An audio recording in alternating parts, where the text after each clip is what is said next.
Welcome to Meet the Candidate with your host, Sulani Madsen. Meet the Candidate is your opportunity to see local candidates and hear about the experiences that have shaped their lives. Meet the Candidate is a nonpartisan community project brought to you by your friends at the Ponderosa Republican Women's Club, North by Northwest Digital, We Believe, We Vote, and the McGarry Law Office, the landlord's attorney. Now, here's Sulani. Well, welcome to this edition of Meet the Candidate. My guest is Tony Kiepe, who is a candidate for Spokane City Council, District 2, Position 2. And welcome, Tony. Well, thank you for having me here. Well, I'm glad that you could come and share something about, this is all about you, a little bit of your life story, starting with where did you grow up? Well, I grew up and was raised in Memphis, Tennessee. Okay, I can't hear that in your So voice. I'm from when people ask me, where are you from? I always say South Hill. My southern accent comes out. I love iced tea. You'll never see me go With anywhere sugar. without iced tea. Yeah. So you look at my car right now, I've got a half a glass of tea in my car that it did not bring into the room. But I went to University of Memphis. I got a biology degree with a chemistry minor. Went back and got my executive MBA in business administration. This July 9th, my wife and I have been married 29 years. Well, congratulations. Thank you. We have 4 children. We moved here on the twins' 5th birthday, moving to Spokane for a job opportunity with Hollister Steer. It was a 5-year opportunity, and it's only 5 years. But we love Spokane so much, we decided to make this home. So we raised our 4 children. Now I've got 2 children in college. Christine is doing Running Start through Ferris High School. She's at Eastern, so she'll have 2 years of college before she graduates high school. Yeah. And my John, he's out there at Eastern too, and Winston's already graduated. And my 4th, Connor, he's going to Gonzaga Prep. He's 6'3". He plans on playing basketball for University of Gonzaga or go to Memphis. I asked, why do you want to go to Memphis? Because your mom and dad went there? And he said, no, it's the second best team, but I really want to play for Gonzaga. Okay. Well, I wish him well with his dream there. See if it works. Great. Okay. You went to school in Memphis. You told me about college. Do you have a favorite teacher that you remember that really made a difference? Oh, gee, that's so long. I would say my biology teacher in college, Doc Smith. Basically, you had an A in class into the semester. You had a 99 grade. You go into your final exam. He says, you already have an A. You don't need to take the final. So he was the inspiration, one of the reasons why I got a biology degree and a chemistry minor. Okay. Yeah, good teachers are often an inspiration. One of the other things that really shapes how people look at the world is sometimes their first work experiences. What was the first job that you had where you connected money and something I'm doing, my skills here? You really want to know? I started working on the farm when I was 9 years old. I was paid $1 an hour. Wow. And working on the farm, and we started at 5 o'clock in the morning. Sometimes we worked to 9, 10 o'clock at night, taking our produce to the farm.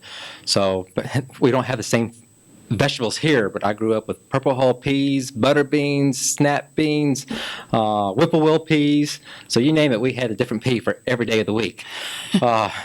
Lima beans, butter peas. So we picked this in the field. And then after picking it, we'd take it to the market and sell it. So I used to get paid 25 cents for every watermelon I sold. So I could sell lots of watermelons in a day. So I've been in sales all my life. But, with the experience like that from 9 years of age, you learn to work. You're working all your life, and it's always been a big part of my life. So after doing that for the farmers, I started my own business when I was 15. My mom and I used to drive out to the farmer's market, pick up a truckload of produce, with the produce go back and resell it. So I've had that entrepreneur spirit all my life.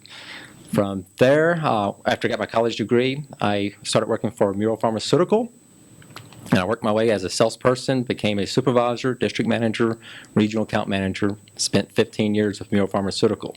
So calling on doctors, selling our prescription products, cough, cold, remedies, liquid steroids for children with asthma. And that's what brought me out here to Hollister Steer because of my relationships with the allergist.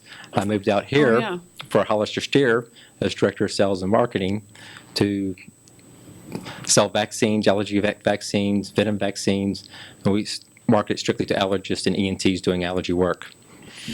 One of Hollister Steer's staff is a friend of my mom's. He used to come over. There was some bush she has in the backyard that he would come over and collect the pollen every year. But when you see trucks out Yeah. in your neighborhood collecting pollen, that's what they're doing. They're collecting pollen, extracting it, and making a vaccine with it. Huh. That's fascinating, and that's a company we should have into the You program really here. should. You need to talk to them how they do bees. They pull out all the bee stingers one at a time. It's a manual job. Put them into a little valve, centrifuge it, then you have your proteins to make your venom allergy shot. Well, I do have a friend who's taken that treatment. He was horribly reactive to bee stings, and now he's. It works extremely well, but you got to take your shots once you get on maintenance every month for about 3 years to 4 years, depending on how allergic you are. Yeah. It does work. It's a miracle product. If you don't carry your EpiPen, it's a lifesaver. Your allergy shots will take care of you. Okay. Well, you've traveled some just in the course of life. Is there some other kind of travel experiences that have really taught you some things about home? Well, when I was a senior in high school, I went to England, spent a week in England with a high school trip, loved it. You learn how different cultures work, spend the evenings out on town as a young 18-year-old boy, seeing another country. It was a great experience. And then my freshman year in college, I spent a week in Germany, going to Dusseldorf, München, Austria, and Dachau. That was so sad, seeing the concentration camps. The Holocaust. How could we let this happen today? You know, back a long time ago, but this is happening again, and we got to remember our history, and to see that it gave an experience to me that it was a very sad experience that something like that happened. And so has stuck with you, and Yes, it has. as a cautionary tale. Yes. Remember your history. Yeah. So you're inspired by history and biology. History and biology aren't the same. History must be an avocation then. Is there some particularly inspirational event in history is that what has propelled you into public service, or what sent you towards running for office? Well, when I was out here for Hollister Steer, I started my own business here. So for 6 years, we went through a building remodel, road construction. During that time, I decided, okay, I'm running out of money. Let's get back to the workforce. You mean there was building construction that affected your business? 6 months, I was behind a tarp. People thought the business was closed down. My walk-in business just basically disappeared. I still had a good commercial business. Then when they did the road construction, the front of our building was pine cones up, orange cones. People thought we were closed up, and it really had a devastating effect.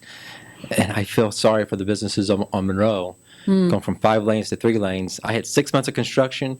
I'm thinking of what 2 months of construction is going to do to these businesses. Or is it 2 months, or is it 2 years? I mean, 2 years. 2 Yeah. years, yes. Yeah. What street was that your business was on? This was Northwest Boulevard over in Coeur d'Alene. Oh, okay. And I had a store in the Valley, and my Coeur d'Alene store was in the top 10 in the franchise.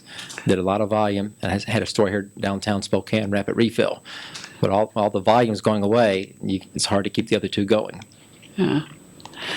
Okay. So that's what inspired you to go into public service, was just seeing the impact of the decisions? Or? I worked for the Spokane Valley Chamber of Commerce when I closed my business down.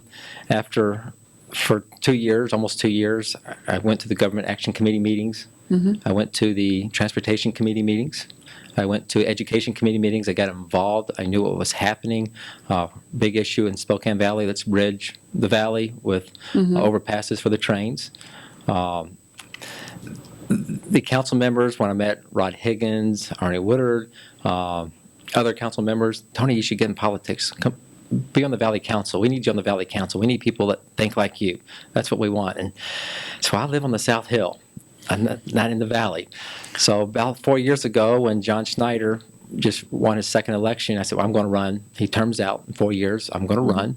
And so I've been preparing a campaign for about 4 years now. Okay. 2 years ago, when his seat came open, I did apply for that, hoping to get in it. But that's when they picked another person. And I said, well, I'll be running in 2 years, so here I am. Okay. So a planner. You are a planner then. Well, I mean, you just yes. can't jump in and throw your name in the hat at the last minute. It's not as effective that way. Yes, I would agree. So we're getting close to that wrap-up moment, and I'll give you the last question, which is, why should people vote for Tony Kiepe for Spokane City Council, District 2, Position 2? Well, I'm running for city council for our public safety. I think we have major issues, lots of crime up on the South Hill. We don't have the police force to protect us. I think the number one responsibility of our government, our Spokane City government, is to keep us safe, protect our citizens, protect our property. That's not happening right now. If just I doorbell and talk to some neighbors, they showed me pictures they had on their cell phones of somebody knocking on their window trying to break in. And the police can't, because it's not a priority one call, not a gun involved. The police can show up 2 or 3 hours later. So we've got to correct this situation. And the potholes. If you're happy with our streets, I've lived here for 17 years, and our streets have been in bad shape for 17 years. It's time to make a change and get good quality material on our streets and make sure we have the best contractors where we don't have potholes every season because of poor quality work.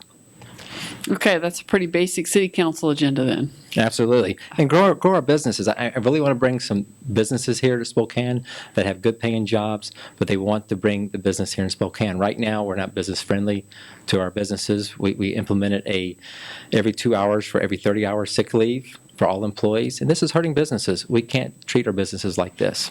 Okay, well, thank you for coming, Tony, and good luck with your campaign. I appreciate it very much. Thank you.